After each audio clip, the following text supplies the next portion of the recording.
Alors, on reprend avec les groupements. Les groupements, vous avez peut-être aussi commencé à les voir en TPTD. Je vous fais le point dessus. C'est des choses que vous pouvez faire sur des ensembles de données que vous avez sélectionnés grâce à une requête SQL. Donc c'est dans le select que vous allez faire ça. L'idée, c'est que vous pouvez à la fois pour un ensemble de données en sélectionner le minimum, le maximum, renvoyer le nombre ou renvoyer la somme.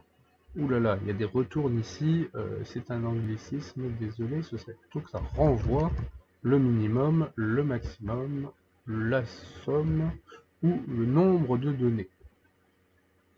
Euh, cette opération va avoir lieu sur un ensemble de données que vous allez regrouper, et donc c'est ce qu'on va préciser avec un group by qui va se situer juste après, juste à la fin du where. Avant éventuellement le order by, si vous voulez ordonner aussi vos données. Alors, l'idée c'est que si vous vouliez compter le nombre de valeurs du champ 1, il faudrait, en fonction, enfin, euh, pardon, le nombre de valeurs possibles du champ 1 qui sont associées en fait à la valeur du champ 2. Eh bien, vous devez à la fois sélectionner champ 2 et count de champ 1 depuis la première table, à nouveau il manque la majuscule, et grouper par les valeurs de champ 2. C'est peut-être un petit peu abstrait, on va essayer sur un exemple. Est-ce qu'on a un vrai exemple ici? Non, là c'est un petit peu plus complexe. Eh bien, je vais retourner à phpMyAdmin pour vous montrer, par exemple, là, sur cette table des autrices, ce serait bien de savoir combien, pour chaque autrice, j'ai d'œuvres référencées dans la table. Donc je vais compter le nombre d'œuvres. Alors, faisons une petite requête SQL. Très bien, on m'a préparé ça de base en disant que je sélectionne depuis le deuxième texte autrice. Donc moi, ce qui va m'intéresser, c'est déjà chaque autrice. Donc je vais récupérer son nom pour commencer.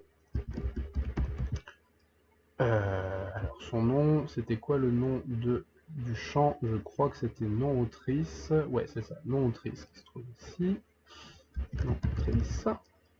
Et puis je veux récupérer je veux compter le nombre d'œuvres. Donc count. Le nombre d'œuvres, eh bien les œuvres, je les ai dans une autre table. Je les ai dans la table deuxième texte œuvre. Donc si je veux les compter, il faudrait que je compte le champ, par exemple, ID œuvre. Alors attention, je veux compter que celles qui sont en relation avec mon autrice. Donc, ce que je vais faire ma jointure. Alors, pour faire ma jointure, je dois donc dire que ma clé primaire de la table deuxième texte autrice est égale à la clé étrangère de deuxième texte œuvre. C'est-à-dire que deuxième texte autrice.id autrice est égal à, je prends ma table deuxième texte œuvre.id autrice œuvre, voilà, c'est ça ma clé étrangère. Et je n'oublie surtout pas de dire que je récupère aussi les données de cette table-là. Bon, je vais mettre les guillemets obliques là, comme pour l'autre. Voilà, deuxième texte œuvre. Et alors, si je fais ça, qu'est-ce qui se passe? Est-ce que j'aurais pas oublié quelque chose? Vous allez voir.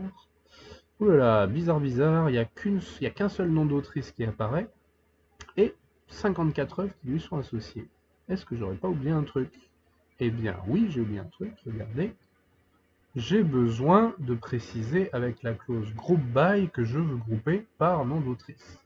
Alors que là, ce qu'il a fait, il m'a pris le premier nom d'autrice qu'il m'a trouvé, il a groupé toutes les œuvres avec elle.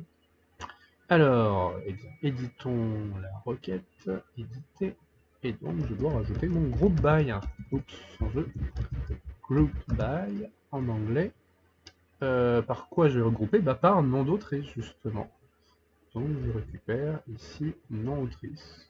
Vous voyez, comme il n'y a pas d'ambiguïté, je peux le laisser, il me semble, sans préciser le nom de la table. On va regarder. Et ben voilà, très bien. Simone de Beauvoir a 3 œuvres dans la base de données. Colette aussi.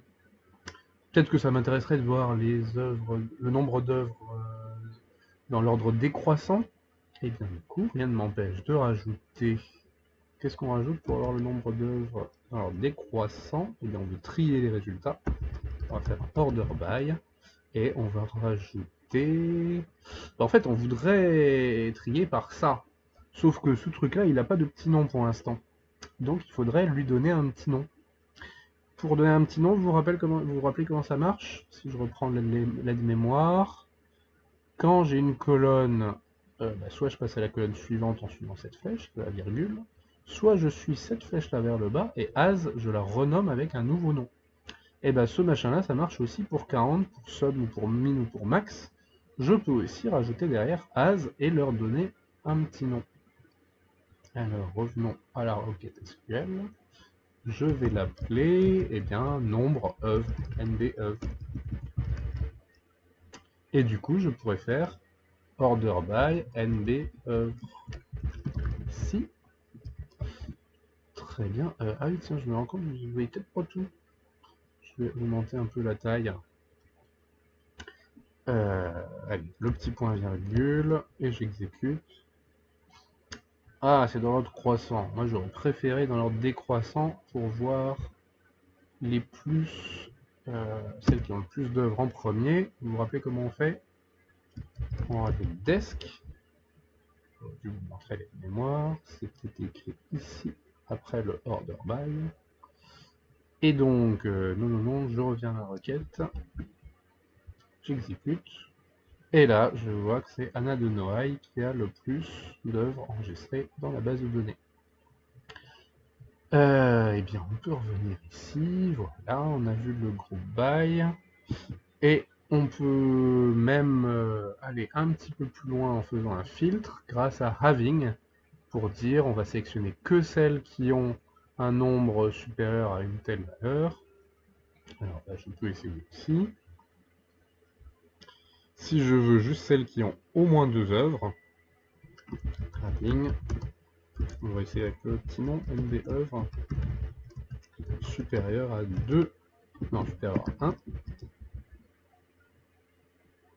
Ça a bien fonctionné. Essayons de mettre plus d'autrices. Oh non, on a bien que, voilà, celles qui ont au moins 2 œuvres. Eh bien, très bien. On a vu les groupements. On va passer aux transactions, peut-être dans une autre vidéo, les transactions et l'intégrité référentielle.